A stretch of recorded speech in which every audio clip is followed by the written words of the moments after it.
আসসালামু আলাইকুম। আজ আমি কাশ্মীরি আচার বানালাম শুধুমাত্র আপনাদের জন্য, ভিডিও করার জন্য। 3টি আমের কাশ্মীরি আচার।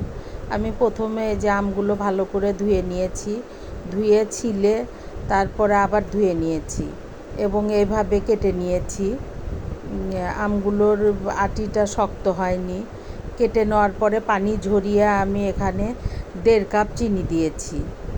এই 3টা আমে আমার টোটাল 1.5 কাপ চিনি লেগেছে। চিনিটা আসলে আপনারা যে যেরকম মিষ্টি খাবেন সেই আন্দাজে দিতে হবে, অথবা আমের টকটা বুঝে। দিয়ে আমি এটা আধা ঘন্টা ঢেকে রেখেছিলাম। ঢেকে রাখার পরে যে আমার আমগুলোতে এরকম পানি উঠে গিয়েছে, আমি একটু নেড়ে চেড়ে মিক্সড করে নিলাম। এখন আমি একটা ফ্রাই প্যান উঠিয়ে দিলাম চুলায়। তার মধ্যে আমি এই চিনি শিরাগুলো সহ আমগুলো ঢেলে দিলাম এবং একটু লবণ দিয়ে দিলাম আন্দাজ মতো। এই 3টা আমি এক চা চামচ লবণ দিয়েছি এবং ছোট্ট ছোট্ট 2 টুকরো দারচিনি আর 1 ইঞ্চি পরিমাণ আদা আমি কুচি করে দিয়েছি এবং 4টি শুকনা মরিচ আমি বিচি ফেলে চাকা চাকা করে কেটে নিয়েছি। নিয়ে আমি এগুলো একসঙ্গেই দিয়ে দিলাম। দিয়ে একটু নাড়াচাড়া করার পরে এটা আমি কিছুক্ষণ ঢেকে রান্না করব। টেনশনের কোনো কারণ নেই, কেননা আমি যেহেতু চিনি শিরায় ভিজিয়ে রেখেছিলাম চিনিতে, আমগুলো আমার গলবে না, কিন্তু আমের ভিতরে আমার শিরা ঢুকবে এবং দেখেন শিরা ঢুকে একদম টইটুম্বুর হয়ে আছে।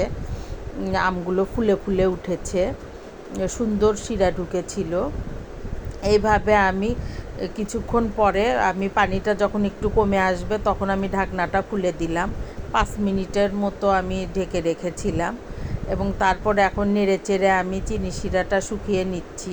এটা একটু আঠালো ভাব হলে, আঠা আঠা ভাব হয়ে গেলে তারপরে আমি এটা নামিয়ে রাখবো। এখানে আর কিছু অ্যাড করব না, কেননা এই যে দেখছেন একদম আঠা আঠা শুকিয়ে গিয়েছে। এটা পরে আরেকটু পাতলা হয়ে যাবে, সামান্য এখান থেকে রস ছাড়বে, যে রসগুলো আম টেনে নিয়েছে শিরাগুলো, ওটা একটু ছাড়বে। তখন দেখা যাবে যে একদম স্টিকি ভাব হবে না, এরকম শুকনা শুকনাই কিন্তু একটু হবে, একটার সঙ্গে আরেকটা লেগে থাকবে না। দেখেন সুন্দর সেদ্ধ হয়েছে এবং ভিতরে শিরাও ঢুকেছে। আসসালামু আলাইকুম।